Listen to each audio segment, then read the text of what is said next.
शहदादकोट में जेको सम्झो आहे हिकिड़ो ख़ासि पैकेज आयो आहे रोडनि ऐं ड्रेनेज सिस्टम जे लाइ, उन ते प्रॉपर कमु न पियो थिए, माण्हुनि जूं शिकायतूं आहिनि। अञा त कमु काथे शुरू थियो आहे? फ़िलहाल त न ज़मीन मिली आहे, ज़मीन ते ई गोड़ थो हले, पाइप्स वाइप्स त लही पिया आहिनि जेका आहिनि, पर अञा कमु घणो थियणो आहे भाउ, काथे थियो आहे कमु। फ़िलहाल त असां मूंखे सुभाणे या ॿिए ॾियारे वञी जेको सिस्टम आहे जिथां पाणी खे अचिणो आहे उहो ई सिधो न थियो आहे, ज़मीन ई नथी मिले त पाणी काॾो ईंदो हिते, वञी पहिरियों उहो कमु असांखे सिधो करिणो आहे, पोइ वरी हिते जेको असांजो कॉलेज वारा आहिनि हिननि हे गोड़ कयूं वेठा आहिनि, मतिलबु इहे मसाइल बीठा आहिनि साम्हूं, पर इहो असांजो फ़र्ज़ु आहे मसाइलनि खे सिधो। बाक़ी मयारी वारो आहे, कम जी ॻाल्हि था कयो, उहो तव्हां निशानदेही कयो, असांजो कमु आहे उन्हनि खे वठणु, निशानदेही कयो बाबा हे कमु हीअं आहे, उहो असांजो कमु आहे। अदा इन जो हल थोरो आहे न,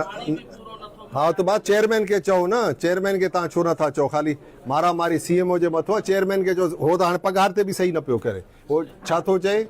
जेको गवर्नमेंट जा ऑर्डर्स आहिनि उहो मने ई नथो। मिसाल तव्हांजा अकाउंटेंट आहे न,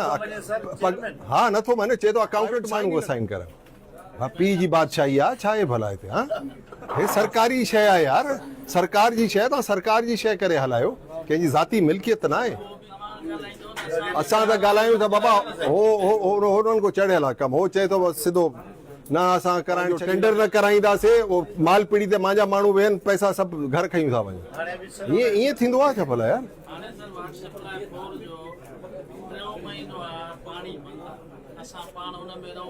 अदा CMO को मां तव्हांखे ब्लैंक सही कराए ॾियां थो, तव्हां वञी चेयरमैन खां करनि, CMO जो पी बि कंदो, मसलो सॼो हुते आहे। तव्हां सम्झो ॻाल्हि खे, हो अड़ाए थो, नथो करणु चाहे, भली गोड़ थिए बसि।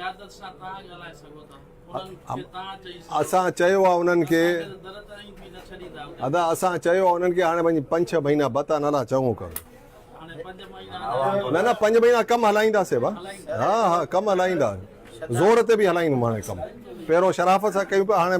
दॿींदासीं कमु खे। शहदादकोट जी अवाम जी तव्हां में लखो मिलियूं साईं, हिन वक़्तु शहदादकोट जी अवाम जा 9 करोड़ रुपया अकाउंट में 5 करोड़ पिया आहिनि, 4 करोड़ ॿी किस्त अचे थी, इहा अॼु निकिरणी, तोखे ख़बर आहे, इहा मां रोकाई। हा इन जे लाइ तव्हां छा चओ था साईं? इहो तव्हां मांखो पुछा कयो, तव्हां हुननि खे नथा चओ, हुननि को त पुछा कयो भेणा, हे भला अबे जी मिल्कियत आहे छा आहे जो तव्हां ईअं पैसा कढी भेणा ईअं खयूं था वञो? हे पब्लिक जो पैसो आहे, तव्हां कढी पब्लिक ते हणो, रोड ठाहियो, को नाली ठाहियो, को छा ब्लैंक चेक वठो असां, बाक़ी ईअं कोन थींदो हाणे जो न ईअं थींदो ई कोन, भली पैसा जमा थींदा न, ख़र्च त शहर ते थियणो, बसि ॻाल्हि थोरी। असां एतिरो बि चयो उन्हनि खे तव्हां ई खणो, ऑक्शन करायो, ऑक्शन में तव्हांजो माण्हू खणे, भला उहो ऑक्शन में वाध त थींदी न, उहो पैसा त मिलंदा न शहर खे, असां इहो ई चाहियूं शहर खे पैसा मिले, जेका ॿ कम थी सघनि। सर गैस वारनि शहदादकोट में जेका खोटराई कई उनजा 6-7 करोड़ रुपया मिलिया म्युनिसिपल शहदादकोट, छो जो असां पंहिंजे शहर ते ॻाल्हायूं, जेको तव्हांजो शहर आहे, असांजो शहर आहे, हिन वक़्तु 9 करोड़ हे, भला उन्हनि खे तव्हां चवंदव न चवंदव त हेॾी हिन करप्शन कई आहे 4 सालनि में, जेको मां वांगुरु भली लहे पोइ हिसाब किताब थींदो न, चङी तरह थींदो हिसाब किताब, छॾिबो कोन हाणे, छॾिबो कोन न, उहो बाबा सुञो आहे न आहे, मां इहा ॻाल्हि न कंदुमि,